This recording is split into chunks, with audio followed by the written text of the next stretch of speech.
শ্রাবণ মাসের কৃষ্ণপক্ষের এই বছরের কামিক একাদশী ব্রত কবে পালন করতে হবে?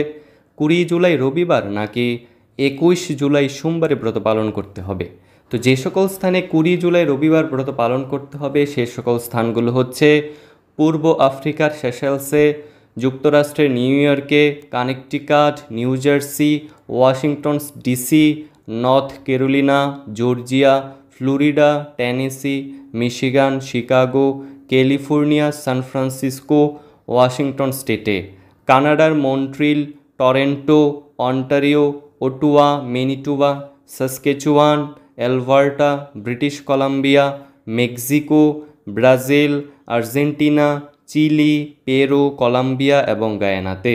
অন্যদিকে যে সকল স্থানে 21 জুলাই সোমবার এই ব্রত পালন করতে হবে সে সকল স্থানগুলো হচ্ছে Bharat, Bangladesh, Nepal, Bhutan, Sri Lanka, Maldives, Myanmar, Pakistan, Malaysia, Singapore, Indonesia, Brunei, Thailand, Cambodia, Vietnam, Philippines, Taiwan, Japan, দক্ষিণ কোরিয়া, মঙ্গোলিয়া, চীন, Hong Kong, Australia, New Zealand, Dubai, Saudi Arab, Bahrain, Kuwait, Qatar, Jordan, Russia, Sweden, Denmark, Italy, Ukraine, Germany, London, France, South Africa সহ বাকি সকল দেশে। তো এই কামিক একাদশী ব্রতের পরদিন পালনের সময়সূচি ভিডিওটির শেষে বিস্তারিতভাবে দেয়া হয়েছে। এখন আমরা কামিক একাদশী ব্রত মাহাত্ম্যকতা সম্পর্কে আলোচনা করব। শ্রাবণ কৃষ্ণপক্ষিয়া কামিক একাদশীর কথা ব্রহ্মবৈবর্ত পুরাণে যুধিষ্ঠির শ্রীকৃষ্ণ সংবাদে বলা হয়েছে। যুধিষ্ঠির মহারাজ শ্রীকৃষ্ণকে বললেন, হে গোবিন্দ, হে বাসুদেব, শ্রাবণ মাসের কৃষ্ণপক্ষের একাদশীর নাম এবং মাহাত্ম্য সবিস্তারে আমার কাছে বর্ণনা করুন, তা শুনতে আমি অত্যন্তই কৌতূহলী। প্রত্যুত্তরে ভক্তবৎসল ভগবান শ্রীকৃষ্ণ বললেন, হে রাজন, পূর্বে দেবর্ষি নারদ প্রজাপতি ব্রহ্মাকে এই প্রশ্ন করলে তিনি যে উত্তর প্রদান করেছিলেন আমি এখন সে কথাই বলছি, আপনি মনোযোগ সহকারে তা শ্রবণ করুন। এক সময় ব্রহ্মার কাছে ভক্তশ্রেষ্ঠ নারদ জিজ্ঞাসা করলেন, হে ভগবান, শ্রাবণ মাসের কৃষ্ণপক্ষিয়া একাদশীর নাম কি, এর আরাধ্য দেবতাকে, সেই ব্রতের বিধি বা কী রকম এবং এই ব্রতের ফলে কি পুণ্য লাভ হয় তা সবিশেষ জানতে ইচ্ছা করি, আপনি কৃপা করে আমাকে তা জানালে আমার জীবন ধন্য হবে। শ্রী নারদের কথা শুনে ব্রহ্মা অত্যন্ত সন্তুষ্ট হলেন।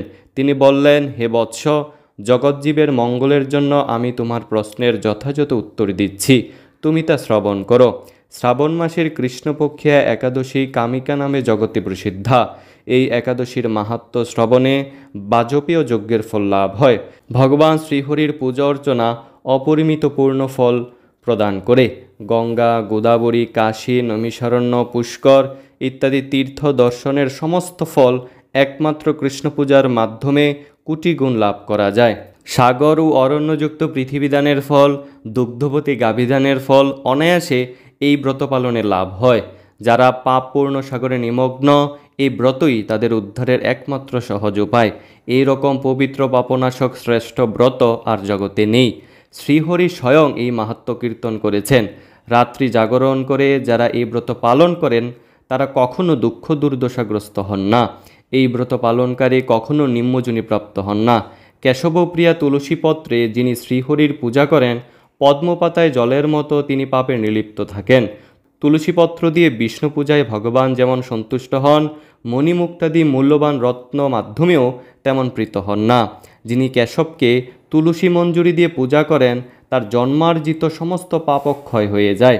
এ প্রসঙ্গে ব্রহ্মা বললেন, হে নারদ, যিনি তুলসীকে প্রত্যহ দর্শন করেন তার সকল পাপরাশি বিদূরিত হয়ে যায়। যিনি তাকে স্পর্শ করেন তার পাপমলিন দেহ পবিত্র হয়। তাকে প্রণাম করলে সমস্ত রোগ দূর হয়। তাকে জল সিঞ্চন করলে যম তার কাছে আসতে ভয় পান। শ্রীহরিচরণে তুলসী অর্পিত হলে ভগবত ভক্তি লাভ হয়। তাই হে কৃষ্ণ ভক্তি প্রদায়িনী, তোমায় প্রণাম করি। যে ব্যক্তি হরিবাসরে ভগবানের সামনে দীপদান করেন, চিত্রগুপ্তও তার পুণ্যের সংখ্যা হিসাব করতে পারে না। তার পিতৃপুরুষেরাও পরম তৃপ্তি লাভ করেন। শ্রীকৃষ্ণ বললেন, হে রাজন, আমি আপনার কাছে সর্বপাপ হারিণী কামিক একাদশীর মাহাত্ম্য বর্ণনা করলাম। অতএব যিনি ব্রহ্মহত্যা, ভ্রূণহত্যা, পাপবিনাশিনী, মহাপুণ্য ফলদায়ী এই ব্রত পালন করবেন ও এই মাহাত্ম্য শ্রদ্ধা সহকারে পাঠ অথবা শ্রবণ করবেন, তিনি সর্বপাপ থেকে মুক্ত হয়ে বিষ্ণুলোকে গমন করবেন।